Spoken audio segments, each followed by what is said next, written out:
Hare Ram, Ram Ram, Hare Hare, Hare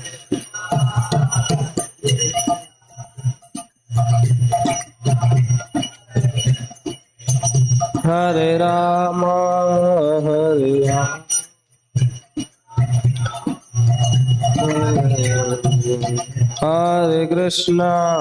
Hare Krishna, Krishna Krishna, Hare Hare, Hare Rama, Rama Rama, Hare Hare, Hare Krishna.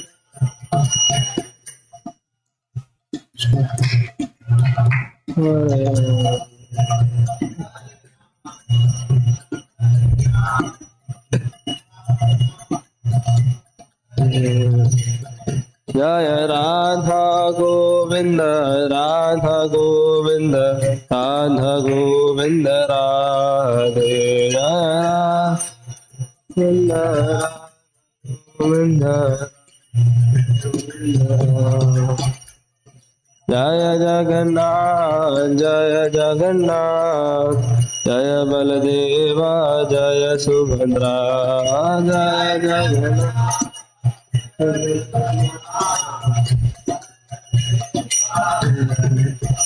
Jaya Gauranitai, Gauranitai, Patita Pavana Gauranitai, Jaya Gauranitai.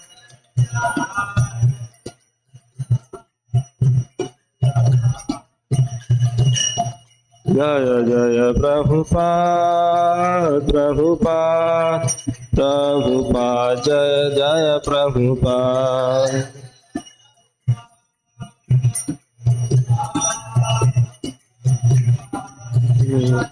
Nitai Gaur Hari Bol, Hari Bol, Hari Bol, Nitai Gaur Hari Bol.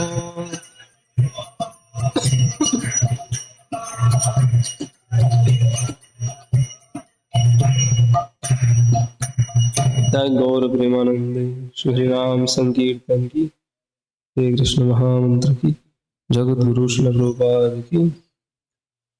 ओम ज्ञानतिमिरान्धस्य ज्ञानाञ्जनशलाकया चक्षुरुन्मिलितं येन तस्मै श्रीगुरुवे नमः। श्रीचैतन्यमनोभीष्टं स्थापितं येन भूतले स्वयं रूपः कदा मह्यं ददाति स्वपदान्तिकम्। वन्देऽहं श्रीगुरुः श्रीयुतापदकमलं श्रीगुरून् वैष्णवांश्च श्रीरूपं सागरजातं सहगणा रघुनाथान्वितं तं सजीवं साद्वैतं सावधूतं परिजनासहितं कृष्णचैतन्यदेवं श्रीराधा कृष्णपादान् सहगणा ललिता श्रीविशाखान्वितांश्च। नमो विष्णुपादाय कृष्णपृष्ठाय भूतले श्रीमते भक्तिवेदांत स्वामिनिति नामिने। नमस्ते सारस्वते देवे गौरवाणी प्रचारिणे निर्विशेष शून्यवादी पाश्चात्यदेशतारिणे नमो महावदान्याय कृष्ण प्रेम प्रदायते कृष्णाय कृष्ण चैतन्य नामने गौरतुषे नमः। हे कृष्ण करुणा सिंधु दीनबंधु जगतपते गोपेश गोपिका कांत राधा कांत नमस्तुते तप्त कांचन गौरांगी राधे वृंदावनेश्वरी वृषभानुसुते देवी प्रणमामि हरिप्रिये नीलाचल निवासाय नित्याय परमात्मने बलभद्र सुभद्राभ्यां जगन्नाथाय ते नमः। वाञ्छाकल्पतरुभ्यश्च कृपा सिन्धुभ्य एव च पतितानां पावनेभ्यो वैष्णवेभ्यो नमो नमः। जय श्री कृष्ण चैतन्य प्रभु नित्यानंद श्री अद्वैत गदाधर श्रीवासादि गौर भक्तवृंद। हरे कृष्ण कृष्ण कृष्ण हरे हरे हरे राम राम राम हरे हरे। ओम नमो भगवते वासुदेवाय। ओम नमो भगवते वासुदेवाय। ओम नमो भगवते वासुदेवाय। नारायणं नमस्कृत्य नरं चैव नरोत्तमं देवीं सरस्वतीं व्यासं ततो जयमुदीरये। नष्टः प्रायेष्व भद्रेषु नित्यं भागवत सेवया भगवत्युत्तमश्लोके भक्तिर्भवति नैष्ठिकी। कृष्णाय वासुदेवाय देवकी नन्दनाय च नन्दगोपकुमाराय गोविन्दाय नमो नमः। हरे Krishna. Welcome all devotees to today's Bhagavatam class.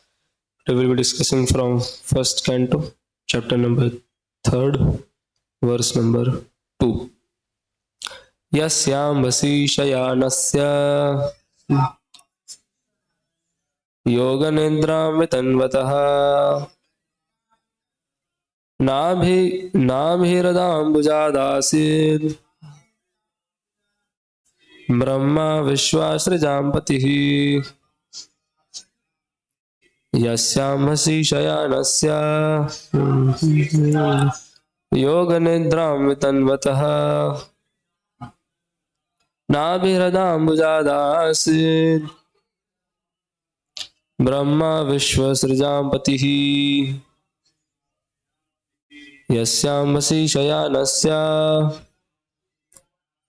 योगनिद्रां वितन्वतः नाभिहृदाम्बुजादासीत् Brahma विश्वसृजाम्पतिः।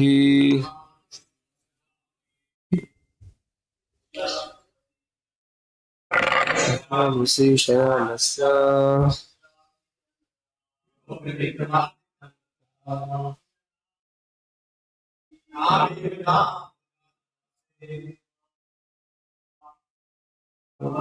विश्वसृजाम्पतिः।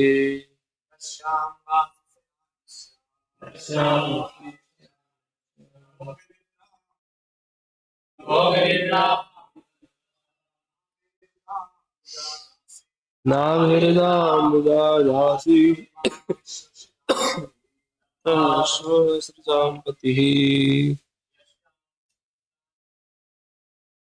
यस्यामसि शयानस्य योगनिद्रां वितन्वतः नाभिहृदाम्बुजादासीत् Brahma विश्वसृजाम्पतिः।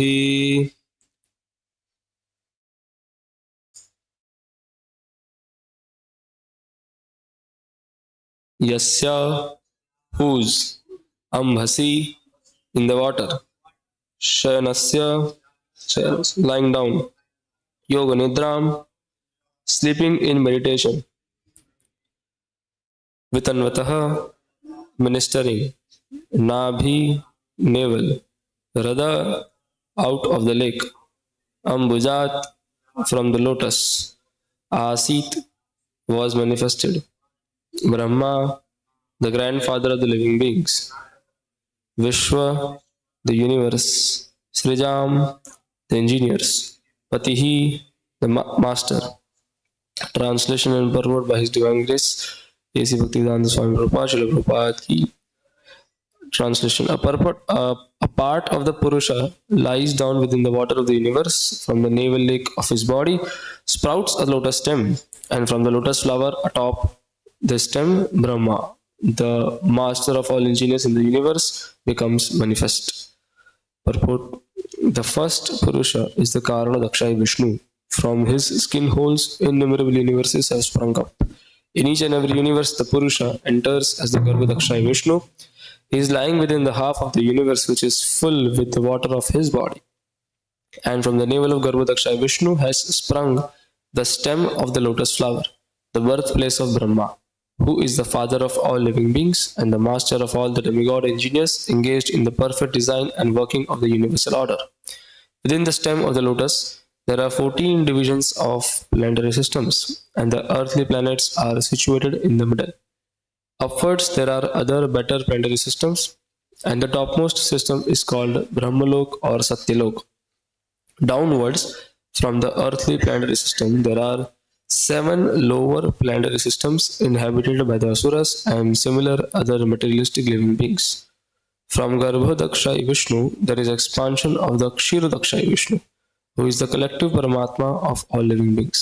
He is called Hari, and from him all incarnations within the universe are expanded. Therefore, the conclusion is that the Purusha avatar is manifested in 3 features. First, the Karanadakshay Vishnu, who creates aggregate material ingredients in the Mahat Tattva. Second, the Garbhodakshai Vishnu, who enters in each and every universe. And third, the Kshirodakshai Vishnu, who is the Paramatma of every material object, organic or inorganic.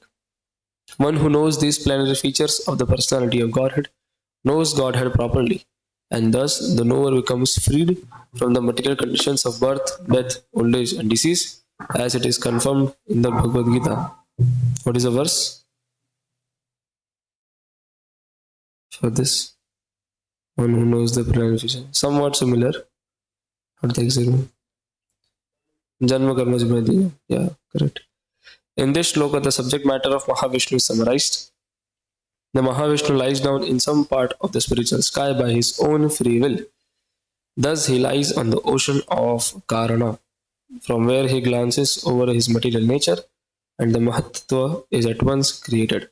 Thus, electrified by the power of the Lord, the material nature at once creates innumerable universes. Just as in due course a tree decorates itself with innumerable grown fruits, the seed of the tree is sown by the cultivator, and the tree or creeper in due course becomes manifested with so many fruits. Nothing can take place without a cause. The Karana ocean is therefore called the causal ocean. Karana means causal. We should not foolishly accept the atheistic theory of creation. The description of the atheists is given in the Bhagavad Gita. The atheist does not believe in the creator, but he cannot give a good theory to explain the creation. Material nature has no power to create without the power of the Purusha, just as a Prakriti or a woman cannot produce a child without the connection of Purusha or man. The Purusha impregnates and the Prakriti delivers. We should not expect milk from the fleshy bags of the neck of a goat, although they look like breastly nipples. Similarly, we should not expect any creative power from the material ingredients. We must believe in the power of the Purusha who impregnates Prakriti or nature. Because the Lord wished to lie down in meditation, the material energy created innumerable universes at once. In each of them, the Lord lay down, and thus all the planets and the different paraphernalia were created at once by the will of the Lord. The Lord has unlimited potencies, and thus he can act as he likes by perfect planning, although personally he has nothing to do. No one is greater than or equal to him. That is the verdict of the Vedas. So, this particular series of verses, the various Purusha avatars are being described. We saw how first the Lord expanded himself as the Purusha incarnation, and then from him comes Karanadakshay Vishnu, Then from him comes Garbhodaksha Vishnu and all that. So all of us are very well aware that we have seen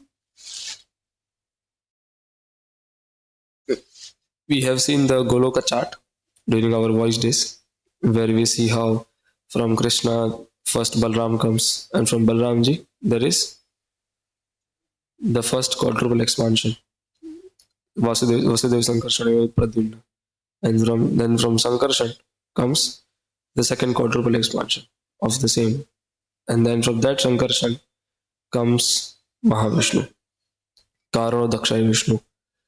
This Karanadakshay Vishnu. So this Karanadakshay Vishnu, he goes to some corner of the spiritual sky. Everything is a spiritual sky, a spiritual world. So some corner of the spiritual sky, he goes there, and he creates. He covers that particular portion, and that particular portion of the spiritual sky forms what we call as material world. So he enters that and lies down in that. In that material world, and then from this Karanadakshay Vishnu, when he breathes out, so from that also, and from his skin holes also, there are innumerable universes which come out, and at the same time there is Prakriti also present.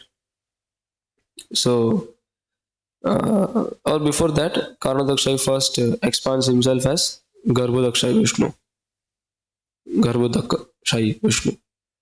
So this Karanadakshay Vishnu enters as expands himself as unlimited number of Garbhodakshay Vishnus and enters each and every universe.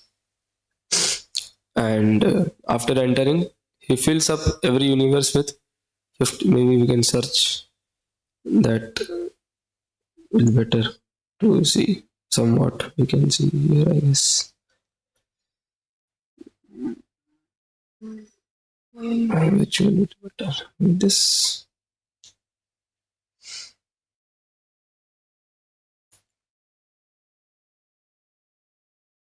Yeah, somewhat we can see. So this whole is a spiritual world. Everything. This is Vrindavan and all. These are the Vaikuntha planets. Aishwarya Dham. Above is the Madhurya Dham. Then this is Sadashiva over here. And this is Brahmajyoti. After Brahmajyoti, we have the Karana Ocean. This is the Karana Ocean, which is called the Kaujal Ocean, where this Karanadakshay Vishnu is lying down. Karanadakshay Vishnu is lying down. And from his body, there are innumerable universes coming up. बहुत सारे, many. And one such universe is expanded over here for us to understand. So in one such universe,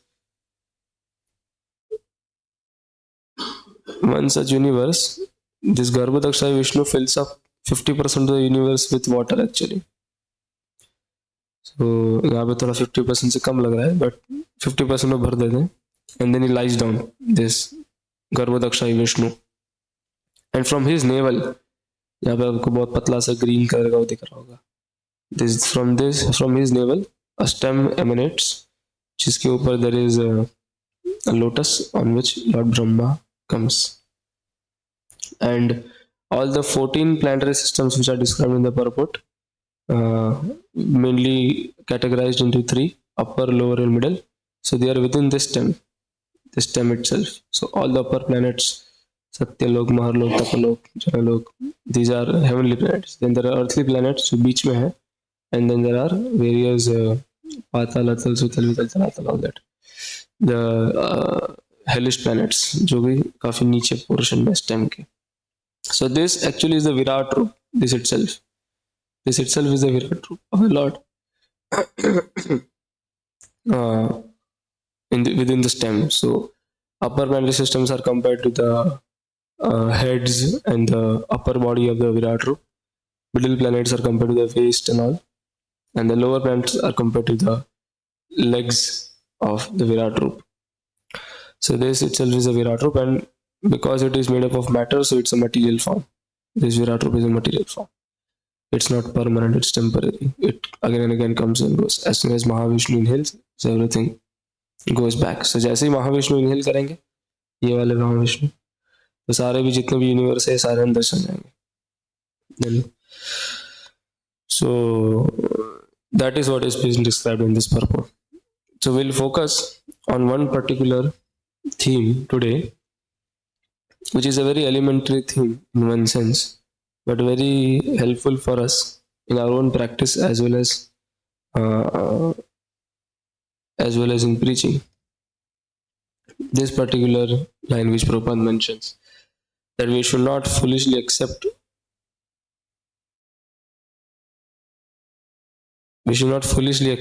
the atheistic theory of creation. है ना?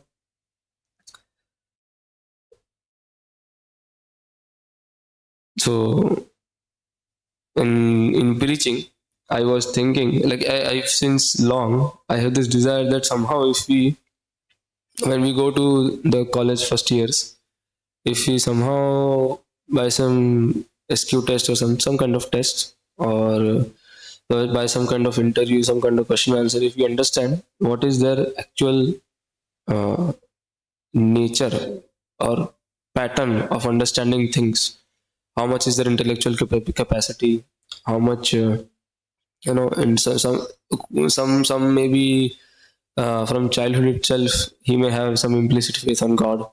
Somebody may be a little more intellectual and would like to go really deep into such discussions and would then try to accept God. Or somebody would be kind of एक average level पे. Different people have different approaches. जैसे for example, after hearing a class from Chaitanya Prabhu, somebody may be very ecstatic, अरे बहुत जबरदस्त class था, क्या highly intellectual class था ये वो. At the same time, there are some devotees who say that अरे पता नहीं क्या बोले को समझ नहीं आया, लेकिन अगर चैतन्य स्वरूप ISKCON में है तो I am also ready to be in ISKCON. So that is also one way of understanding. That's not I would say there's no harm in that if somebody wants to understand that way. So everyone has a different levels. If somehow we also can understand the level of those boys, then we can modify our device accordingly. We can increase the level or decrease the level of the device, especially the intellectual things in the device. Accordingly, we can increase or decrease. And then we can discuss the sessions like, does God exist and all. That would be very much effective. Some people would be, for them, what Rajesh would discuss is ABCDEF, artist implies artistry implies artist, beautiful organization implies organizer, creation implies creator.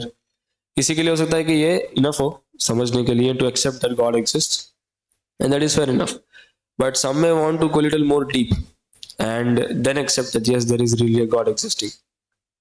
So we should be able to modify and accordingly then discuss things with them. So that's why today what we will discuss is the same topic, does God exist? That is the topic which we are going to discuss, but we'll discuss it in a more sophisticated manner. The ones which we have discussed in device, that is something called as the argument by design, or the design argument. The design argument means it's an argument of existence of God, where we see, first of all, there is a way how we understand the existence of God. For example, if I want to understand whether there is no glass kept out here, but let's say there is a glass, in that there is some water kept over here. I want to understand how this water is, or I want to understand whether there is water or not inside. So what can I do? I can pick up the glass and see अंदर पानी है कि नहीं है. I can probably drink the water to understand how this water is. Cold है, hot है, flavored है या फिर plain water है. So through senses I can understand the nature of that water. But it's not that everything we understand like this only. We understand different things in different manners. अलग अलग चीजों को अलग अलग तरीके से समझा जा सकता है. तो जो सेंसेस से परसीवेबल है उसको हम सेंसेस से समझते हैं, है ना. But then there are some subtle things also, जैसे for example if I if I ask you very simple question, does your mother love you? Then how would you answer that? How would you answer that? It's not something which you can pursue through your senses, like छू के या देख के या सुन के नहीं समझ सकते ना.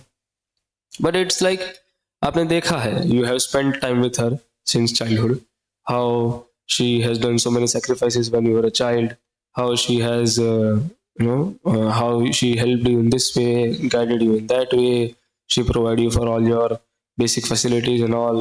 So इस तरह से आप समझते हैं कि yes, the mother loves me, although there is no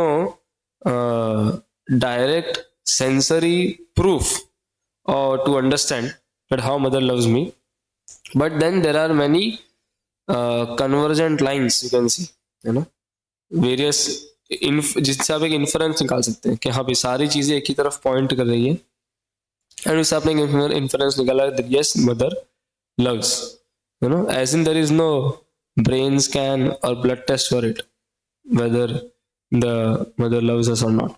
So same thing same logic we are going to use in trying to understand the existence of God also, that whether God exists or not, it's not that after this session or for that matter after any such discussions when we will be able to see God कि देखो ये भगवान है, दिखा दिया, he exists. That's not going to happen, but we will use some indirect evidences and some logics, and through those logics we will make out some inferences which obviously point out to existence of God. So because God is so why I wanted to discuss this, because anyways most of us all of us know only how the whole creation happens, you know, और ये भी creation का भी and नहीं है, creation में और बहुत सारे डिटेल्स हैं. So all that most of us are quite aware only. So I thought to discuss something which will help us to increase our faith on the existence of God, which will help us to deepen our practice as well as in preaching also. So because God again is not something material, is a non-material, is a non-physical entity, hence we will understand God also through some subtle ways, some indirect evidences, not some direct evidences of God. So this recently His Grace Chaitanya Charan Prabhu had given a talk somewhere where he discussed this only, does God exist? And so Radheshyam Prabhu in his device discusses the design argument for existence of God, that if something so complex and if something so well organized and sophisticated is existing, then it means it has to be created by someone. It cannot come by itself, it cannot come by chance. So that's what Prabhu discusses. What here Chaitanya Prabhu discusses in the lecture is called something known as the argument for the argument of meaning, or you can say the meaning argument. One is the design argument, other is a meaning argument. Like there are many such arguments for existence of God. So what is this argument for meaning? That we will see. So basically we will generally science operates with a model that this whole world is an ocean of meaninglessness, and there are some islands of meaning into it. We can understand some things of the universe, probably something is how planets move around, ये सब थोड़ा हम समझ सकते हैं. How some other physical things work around ourselves, ये सब हम समझ सकते हैं. So some things we are able to understand in this whole world, but overall this whole world makes no sense. It has no meaning. It's an island. It's an ocean of meaninglessness. But from that we will today move towards the conclusion that this whole world is actually an ocean of meaning with some islands of meaninglessness. The whole world actually makes sense, but then there are some things which we cannot make sense of, and that's absolutely agreeable, that's accepted. For example, somebody may say कि भगवान मेरे को दिखता क्यों नहीं है, दिख जाना चाहिए. This is obviously meaninglessness. बिल्कुल बात सही है कि भगवान दिखने चाहिए, नहीं दिख रहे. वी में से कि भगवान तो है, वो मटेरियल एलिमेंट से नहीं बने हैं, हमारी आंख मटेरियल एलिमेंट से बनी है, हम कैसे देख सकते हैं उनको, ये वो सब ठीक है. But ultimately Krishna is omnipotent, so he should be able to show himself to ourselves. Why is not able to show? Why is not showing? So like this, there can be some meaninglessness which is accepted, but overall this whole world makes a meaning. We will move from ocean of meaninglessness, और उसमें थोड़े थोड़े islands of meaning है, वहां से we'll move toward ocean of meaning with islands of meaninglessness. So Chaitanya Prabhu described this in 3 parts: inward, outward and upward. Very simple to understand, that we'll see. So according to science, human beings are just some biological robots which are meant to survive, and survive means just find some food and reproduce. That's it. Reproduction and eating, reproduction. That's it. That's what the human beings are supposed to be. That's what human beings are meant for, according to science and according to biology. But then we don't see this happening always. If we look within ourselves, we see that the survival of fittest is very easily visible amongst animals, but amongst humans it's not always true. For example, there are many moral values. ये PPT actually AI से बनाया, तो उसने बहुत कुछ यहाँ सब डाल दिया है, but I'll just focus on some keywords. We may not go through the whole content of the PPT. So there is a moral compass which is inbuilt within us. For example, let's say you see let's say a firefighter sees a building on fire and somebody is burning inside that building. So that firefighter will risk his life and with all its equipment go inside and try to save that person who is about to die. So now what inspired that firefighter to go? If we are really just biological robots which are supposed to survive and reproduce, and survival of the fittest is the only law which is existing, then why this firefighter will go to save somebody? Going into the fire trying to save someone is totally against the law of survival of fittest, isn't it? It is against that. Why he would like to risk his life and save somebody? So in animals, yes, no doubt, survival of fittest is visible. But for humans, it is not just the survival of fittest. There are some moral compasses fit inside us. We live with a set of, morality, moral rights and wrongs we have. Now everyone's rights and wrongs may be different. For a thief, maybe stealing is right, not wrong. But everyone has that innate sense of right and wrong within oneself. That itself is questionable. How something is right and something is wrong. Something is moral, something is immoral. Why this has been fitted into us? If this has been fitted, then it should have been fitted by somebody else. Because science says that we have evolved through evolutionary process, natural selection and all that. So natural selection में तो कभी भी ये आ नहीं सकता ना कि how our cells of the body and the brain etc. has evolved in such a way that we are ready to make sacrifices for somebody else. ये कैसे हो सकता है? Because sacrifices means you are going against survival of fittest. Sacrifice means you are putting your life in risk and helping somebody else, which is going against the survival of fittest. So this is one thing, moreover, you will see that as human beings, we try to find meaning in everything. We try to make sense of everything, which happens. So again, the same thing, that why do we actually look for meaning in anything? Because trying to look for meaning in anything is not at all helpful in this survival of fittest. इसका कोई लेना देना नहीं है उससे. You know, survival of fittest means get some food, eat that, and reproduce. That's it. So, इसमें what is there to find meaning of life? You know, what is there to find meaning in life? And to the extent, again, this quest for finding meaning in life is so strong that there are many people who become ascetics. You know, in all traditions, there are sadhus, sannyasis who give up their homes, who take up very austere lives, who go to forests, jungles, and live their lives very austere, in a very austere manner, just to find meaning in their life. You know, what is the purpose of life? Why am I here? What happens after death?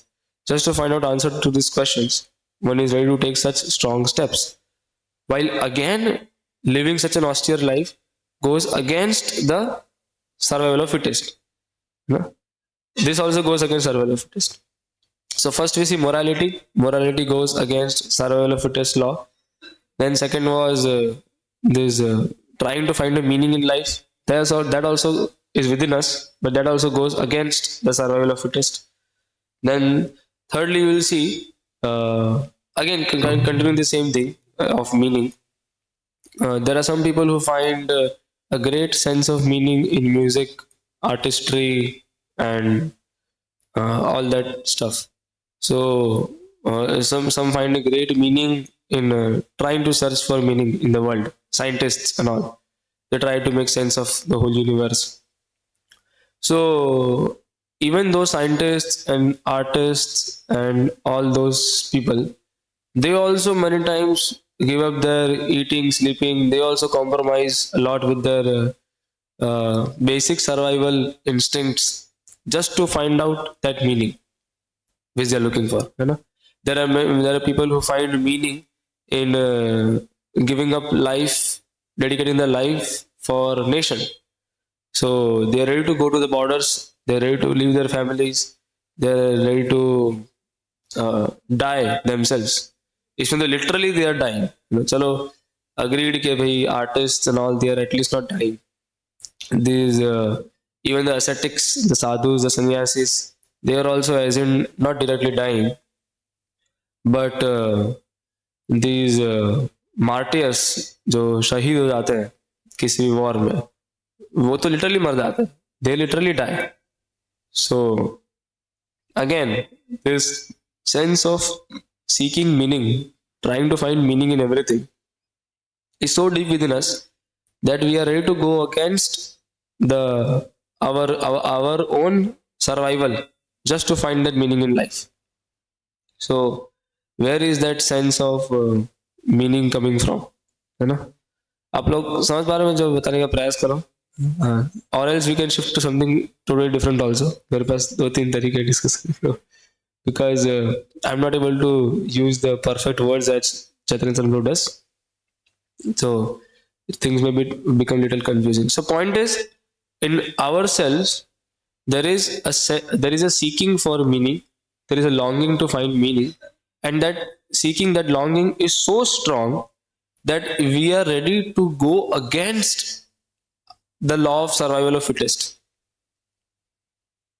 in many cases, be it artists, या फिर be it firefighters, या be it the soldiers and all who give up their lives for the nation, or be it the sannyasis and ascetics who go to the forest, do some austerities and all. तो ये सब कुछ survival of fittest के तो against है, so why so, है ना? This question comes up. Why so? Why there is a meaning? So there is the seeking for meaning has been fitted into us by somebody. That's why we are trying to find out a meaning out there.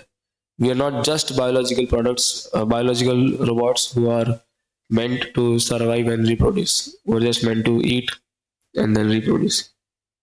Not that. You know? So this was regarding inward. Then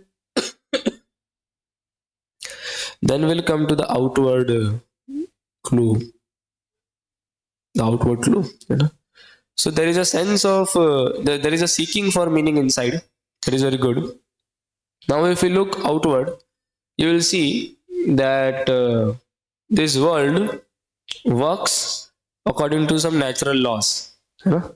There are some system, there is an organization, in this world. There are fixed laws of physics, laws of mathematics, through which this world works.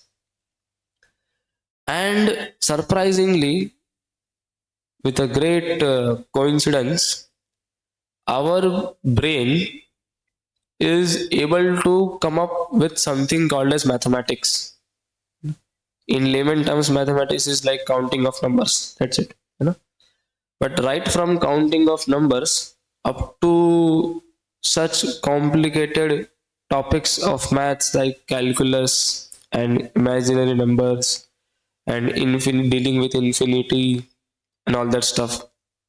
So we are able to come up with mathematics on our own, considering that there are no scriptures and all जिसमें math पहले से दिया था. So we ignore that because we are right now talking from an atheistic point of view. So considering that human beings have come up to maths on their own, and now this world also works according to fixed laws which can be explained through mathematics.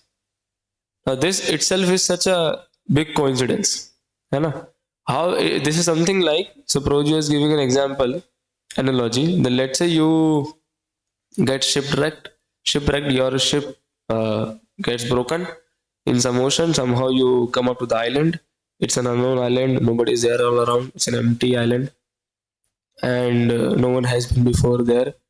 It's you're the first person to enter that island, and there if you go, you find something is written on some wall, and coincidentally you see that जो लिखा है उस wall पे, that will help you to get out of that island again, go back to your home.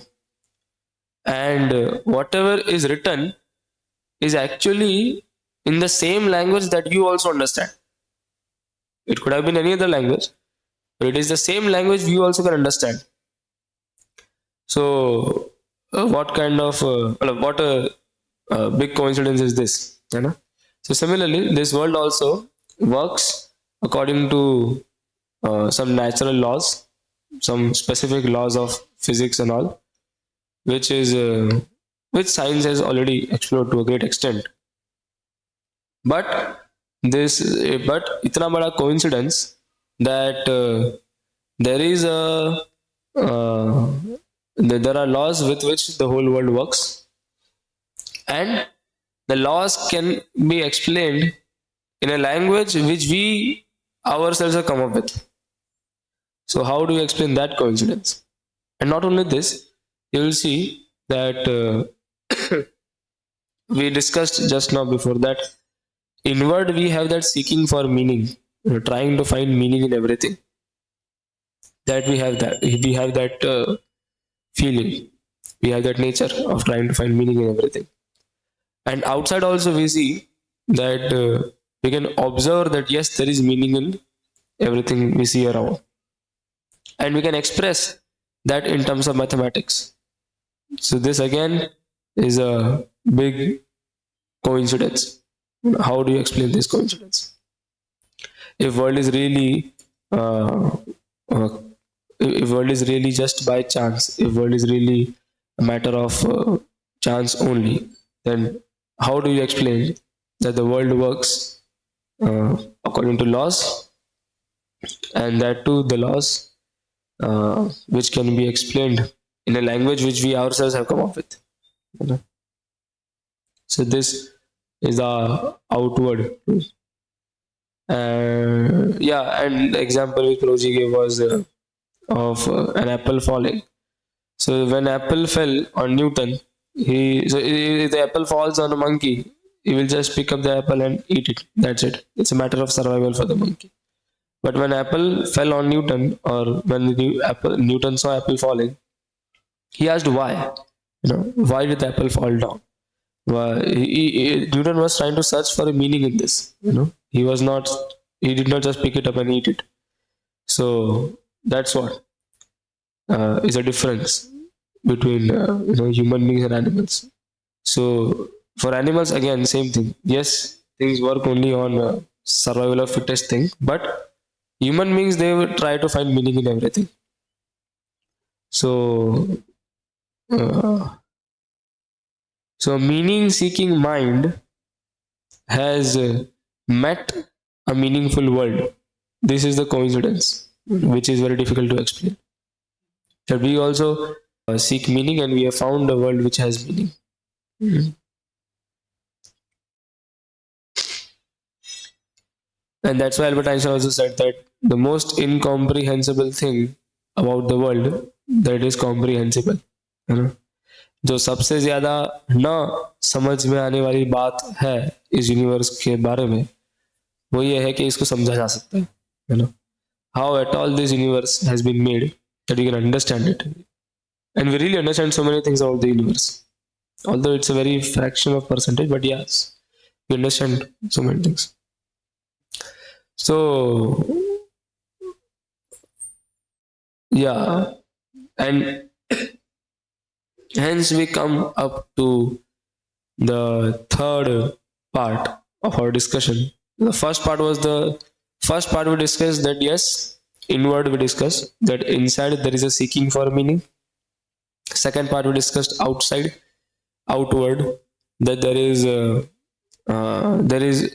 is observance of meaning. We can see that meaning is existing in the world, and also we can express it in terms of mathematics and all that. And third is what is the source for their meaning? Is that there is somebody who has put this both thing inside us. Somebody has put the seeking for meaning inside us, and somebody who has put the meaning in the world itself. Somebody who has put both the things over there. So in this project discussed very nicely that there is something called as you see, it is written, a crucial shift in perspective is required. Actually, there was a time when people like Isaac Newton and other similar scientists, actually Prabhuji told that all the initial founders of science, although the term science was not existing at that time, but still the initial founders of science like Isaac Newton and others, they were all very strong theists. They believed in God basically. They started the quest for searching out meaning in the universe with an attempt to understand how God has fashioned the universe, how systematically God has made this universe. In an attempt to understand that, in an attempt to explain that, they started researching different things. But then what happened was, for example, let's say Newton's theory only, law of gravitation and all that force thing and all that we have to see. So this is called classical physics.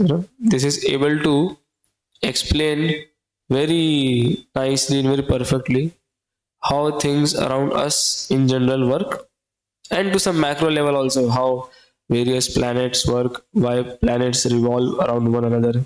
All these things, this can be explained. But then as we slowly move towards atomic levels, Newton's theory started to fail. And that was the point when Newton started making statements like, okay, the exact statement I don't remember, but it was something like, okay, so इसके बाद तो भगवान ही हो सकते हैं, ऐसा. यहाँ तक my theory can explain, but इसके बाद तो केवल भगवान ही हो सकते हैं, इसके बाद तो पता नहीं आगे क्या होगा, ऐसे करके. But then as science gradually evolved, so they could explain what Newton's classical physics could not.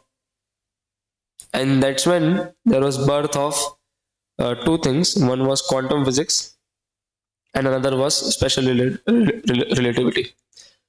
So when these two theories popped up of quantum physics and relativity, then people discarded this argument of Newton कि भाई इस point के आगे तक केवल भगवान ही है. क्योंकि इस पॉइंट के जहां तक न्यूटन एक्सप्लेन कर पाया था, और जिसके बाद इसे वो एक्सप्लेन नहीं कर पा रहा था, वो क्वांटम फिजिक्स और रिलेटिविटी ने एक्सप्लेन कर दिया, है ना. सो दे डिस्कार्डेड गॉड. तो उस समय तक क्या होता था, जहां तक आप एक्सप्लेन कर पाते तब तक आप करिए, उसके बाद भगवान का हाथ है. So that's when that all the scientist community who came up later on after Newton and all, they became very much upset with this. They told कि ऐसा कैसा भगवान है आपका, and they came up with something called as God of the gaps. God of the gaps is wherever there is a gap, wherever I am unable to find out some logic and something ahead, that's when I decide that this is being done by God. But then science rejected this God of the gaps because as slowly years passed by, science indeed could explain things which were not explained with the current theories, which were not explained by the previous scientists.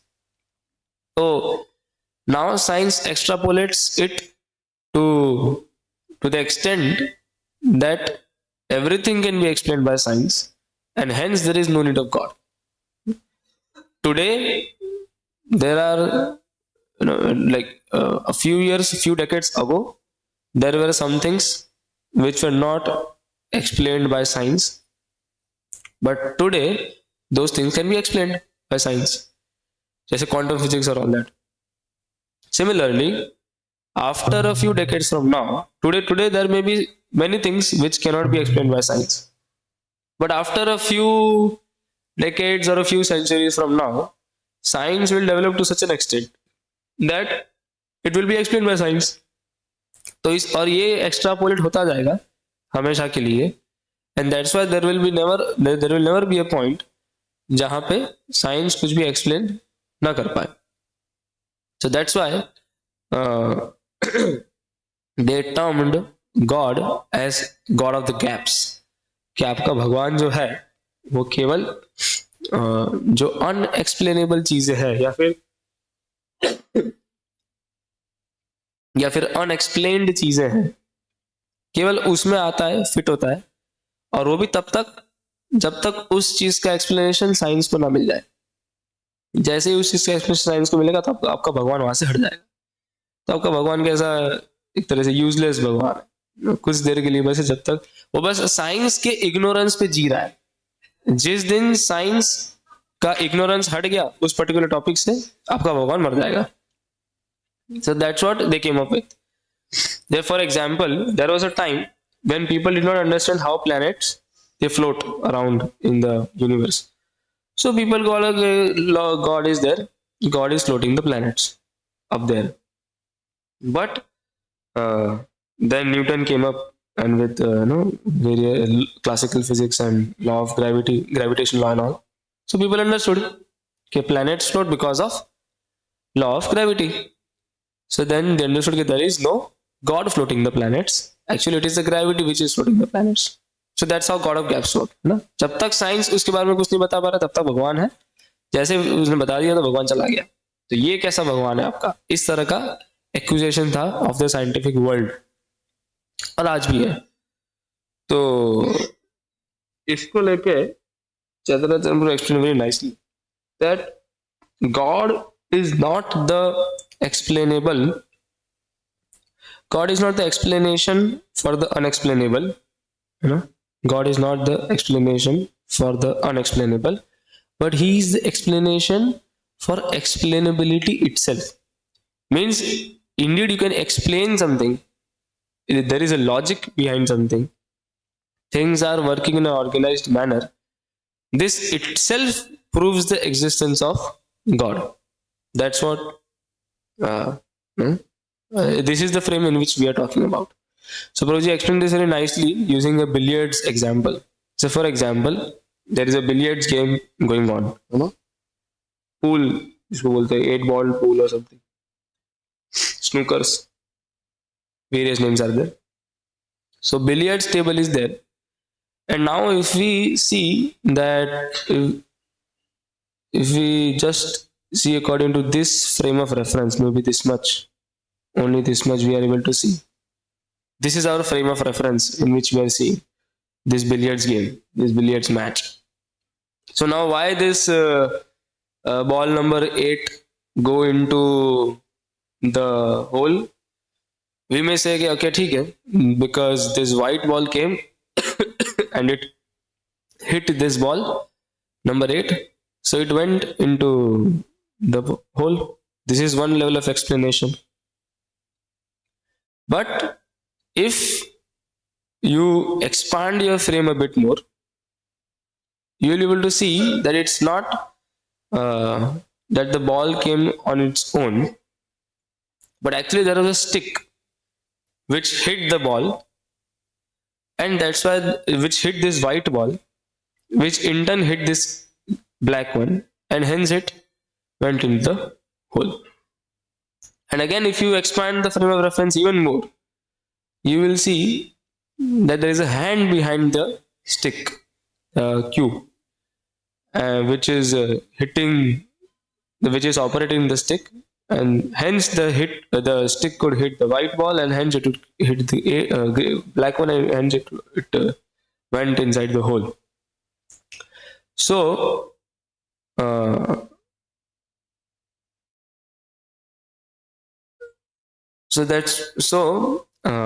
it's not that. So there are various levels of explanation to everything. There are various frames of reference in which you can talk about everything. So ऐसा नहीं है कि these things can be explained by science and this cannot be explained by science. That's why God is there. ऐसा नहीं है. This is exactly what God of the Caps philosophy is, but that is not true. For everything which is happening, there are multiple frames of reference through which we can see. And indeed, it can be true that practically everything can be explained by science. But just because something is being explained by science does not mean that there is no one behind it to make it happen. You know? So just because we can see that the stick hits that white ball and again hits this, that, and goes into the hole, does not mean that there is no one operating the stick. Does not mean that the stick is working on itself. You know, why? How does it conclude that way? So planets are floating in the sky because of gravity.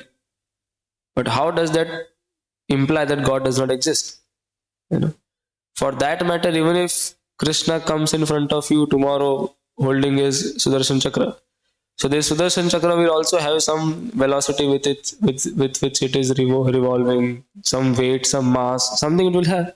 So you can say, no, Sudarshan Chakra is not revolving because of Krishna.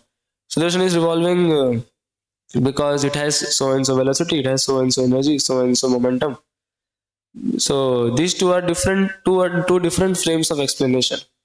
One is called the mechanical explanation, जिसमें हम कुछ बताते हैं, there are mass, velocity, energy, ये वो सब कुछ, some laws of physics and all that. And another is the personal explanation, that there was somebody who was operating it and making it work. So this personal explanation and this mechanical explanation, this both can go hand in hand. These both can coexist together. These both are not complementary to these both are not contradictory to each other, but they both complement each other.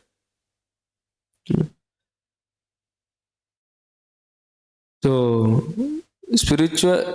science explains the how of everything, you know, how things are happening.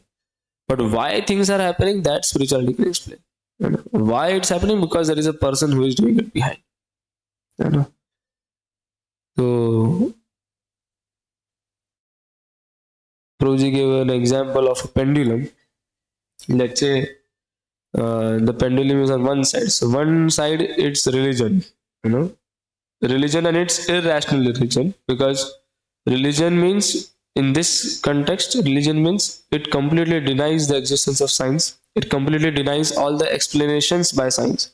It just says that God is behind everything, और कोई scientific explanation exist नहीं करता, कोई scientific explanation सही नहीं है, science में कुछ exist नहीं करता. That is one extreme, you know? And that's what makes religion religion irrational. It is not rational for us to understand in this. And on the other extreme, we have science, or to be specific, scientism.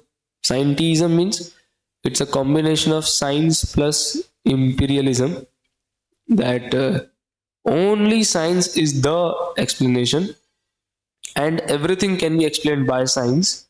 And just because something is been explained by science, it means it denies the existence of God.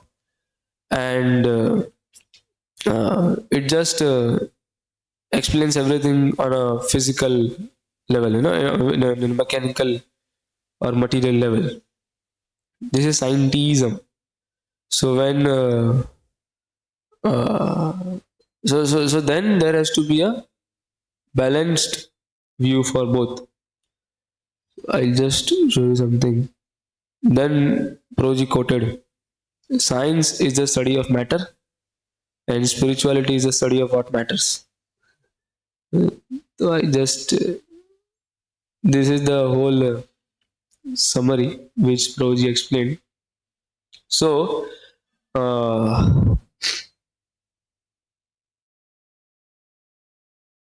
conclusion for this is that, okay, let us first find the balance of the pendulum. So on pendulum one side there is only science, only nature, and only natural laws can explain everything. This is scientism. Another side is irrational religion, which says that only God is the answer to everything. And to the extent that, let's say, if this mic stops working, I will say it has stopped working because of God. So, okay, in one sense, yes, it has stopped working because of God. But then there is no need to bring God to this thing, at least. Here we can safely say that mic stopped working because batteries have gone down. We have to replace the batteries or recharge the batteries. So for this, the balance has to be the religion which is irrational, that has to be backed by philosophy, proper philosophy that explains how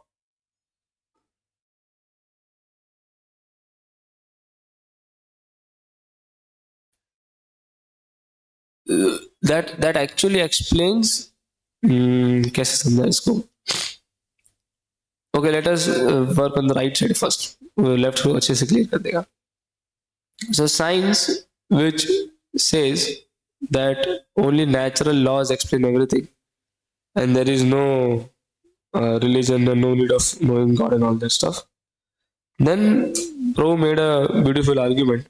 Then why it is so that there are various practices in different religion, those practices may be in terms of maybe some prayers, or maybe chanting, or maybe meditating, or maybe singing for the Lord, anything like that. There are various practices in all different religions existing throughout the world, and these practices are such that they actually make us healthier. Healthier means not just they make us feel good, but they actually make us better in terms of even physical health we are talking about.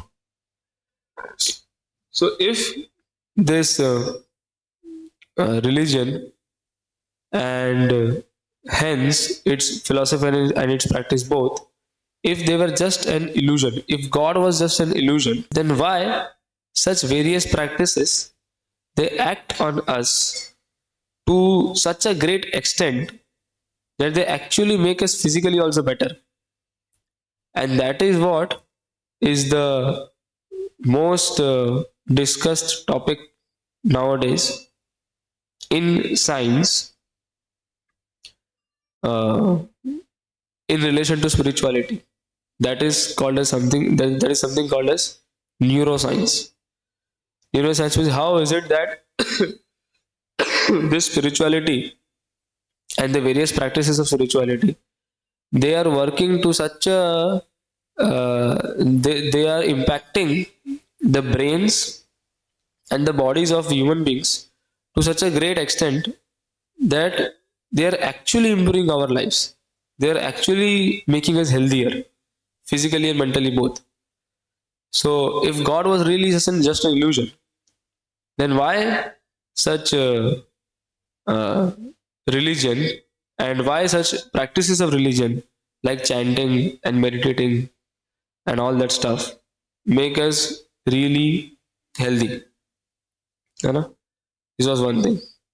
And uh, yeah, so, and regarding philosophy, so philosophy has to be such that that also, well, basically, the philosophy should not be extremist. It should not be extremist. It should not make us uh, reject science absolutely. Reject in the sense that there is no explanation to, there is no scientific explanation to anything, and only God is the answer to everything. So, like this, we have to strike a balance between the both. You know, science also has to accept humbly that yes, there is something in religion, because religion, इन लोगों के जो practices होते हैं, इन लोगों के practices बहुत ज़बरदस्त होते हैं. इस लेवल तक के होते हैं कि वो एक्चुअल में फिजिकली और मेंटली इम्प्रूव करते हैं किसी व्यक्ति को. And for this there are hundreds and thousands of studies being done, case studies and scientific experiments being done. And one of such case studies we generally see in our this also, जो chanting वाला device है, discover the power of sound. उसमें we see that case study ना, that people were made to chant, and then their brain waves were detected, and their brain waves were mostly in alpha region, which is the best region to work, and all that stuff. So in summary, okay, and then this Heisenberg quoted very beautifully that the first gulp from the glass of natural sciences will turn you into an atheist, but at the bottom of the glass, God is waiting for you. You know? So initially, if initially you may think that so what happened was the founders of science, like Newton and all, they were strong theists. As I said, they started with science with a quest to search and to find out how God has fashioned the universe for us to live. But then, as slowly, science started explaining practically everything. So they gave the logic of God of the gaps, and they removed God from everything. That there is no requirement for God. There is no requirement of God as an explanation to anything, because we can explain everything. But then, as more science is progressing ahead, and more the subtler science is trying to go, of which one aspect is neuroscience. Neuroscience is one of the aspects of many subtler things in which science is going. So many subtler things science is going into. One of the field which science is working upon, which is very subtle, is neuroscience. So there they are able to see that this spirituality is working really great, really well. So that's why it is told that initially, one turns into an atheist, but then as one goes more deep into it, God is waiting for you. So one will see that this religion and religious practices are working at a great to a great extent. So if it was all just an illusion, if it was all just some मनगढ़ंत भावनाएं हैं, आपकी केवल आस्था है, आप केवल ऐसा मान रहे हैं, आप केवल ऐसा सोच रहे हैं, अगर सही में ऐसा कुछ होता तो चलो ठीक है, थोड़ा बहुत मेंटल पीस, थोड़ा बहुत मेंटल कंफर्ट इतना दे देता. But how come it is able to actually affect the physical health also? This is too much. तो बहुत ज़्यादा है ना. So in summary, what we discussed was uh, three aspects. This is the original one. Yeah, this one.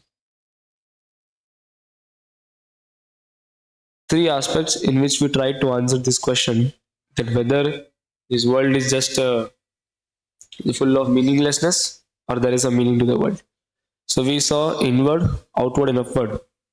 Inward, we found that there is a seeking for meaning in everything, and the seeking for meaning in everything is to such an extent that we are ready to go against the law of survival of fittest, as claimed by the biologists and by the scientists to be the governing law for the world. So, if you are ready to go against survival of fittest, then why? Who has fitted such a strong seeking for meaning in ourselves? And this meaning, seeking for meaning, is so strong that we are able to come up. Our minds have been able to come up with something called as mathematics. Next, we saw outward, that inward we have a seeking for meaning, outward we have an observation of meaning. We are able to make sense of things working around us, चाहे वो कुछ भी हो, चाहे वो why do planets float like this or why this happens, why that happens, जो भी nature में हम लोग समझने का प्रयास करते हैं वो सब कुछ. So we are able to see that this nature is working in a meaningful way. This nature is really working in a meaningful way, and it is working actually according to fixed laws. And also, these laws we are able to explain in terms of mathematics itself, which we ourselves came up with. As in, mathematics is just imaginary in one sense. I mean, there is nothing called as 1, 2, what is it? It's just imaginary, yeah? Counting of numbers. But we are able to come up with that language of maths. And this world is working in a way which is expressible in the language of maths. So how do you explain this coincidence? Such a striking coincidence. How do you explain that? And and hence we look upward. Hence we see that yes, there is some higher reality which is existing, which has put both inside us, which has put the seeking for meaning inside us, and which has also put the meaning outside in this world, and which has also somehow given us the capability to come up with the language in which the whole world is working, or in which the working of the whole world can be expressed. Here Rosie is giving an example of Morse code. Like if you go to an island and if you find something written in Morse code and you also understand in Morse code, so how rare or how coincidental will it be? And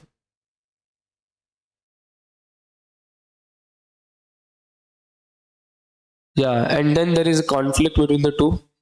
Okay, fine, we came up to a little bit of understanding that yes, there is something higher exists and all that stuff. But then how do we explain the conflicts between science and religion?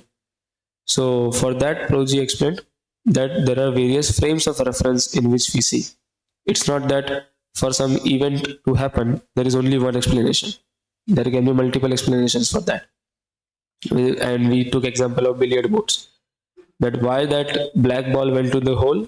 So there can be multiple explanations for that. Some scientific explanation can be that yes. So natural or mechanical explanation can be that yes, so and so ball was hit by so and so another ball, who was actually hit by some stick at such and such angle, at such and such force. So this is one level of explanation.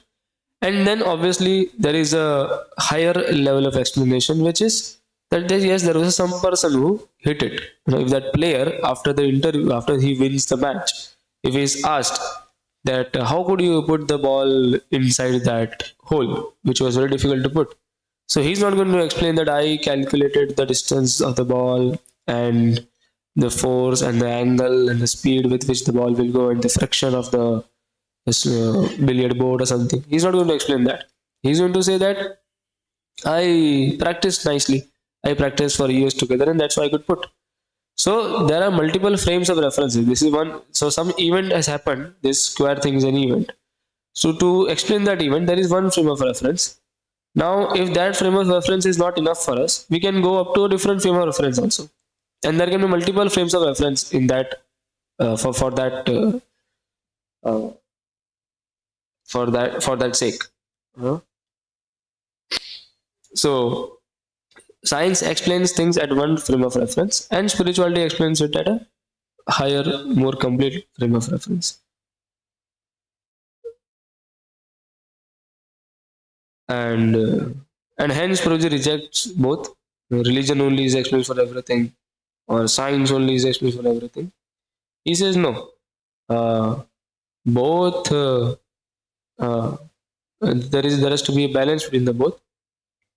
Uh, Spirituality has two things: philosophy and practice, and this practice is something which makes science little humble, because this practice involves many such oh because this practice involves many such uh, results. It leads to many results which are quite unexplainable by the science, you know, जैसे becoming physically better through various practices of spirituality. How we are able to do that, you know? And uh, in philosophy there are many aspects which are explained by science itself. So then that makes religion also a bit humbler, you know, that yes, there can be multiverse of reference. Science is also one of the frame of reference of explaining things. And then yes, Roji concluded with this only, that uh, yeah, that if God is an illusion, then how come are we becoming better? Not just feel better, but how we become better. So this is what we want to discuss, and uh, so this is a very beautiful lecture by Prabhu. We can search on his channel. Does God exist? The the meaning, the argument through meaning. That is the lecture title. You can search and send them here. Roji explains these things very nicely in a very concise manner. What I said in more than an hour, Roji explains just within 20 minutes or something, because his words are very choosy. He's very choosy in his words. Yeah, thank you very much. Jagadguru Srila Prabhupada ki jai. Nitai Gaur Premanande. Hari Hari.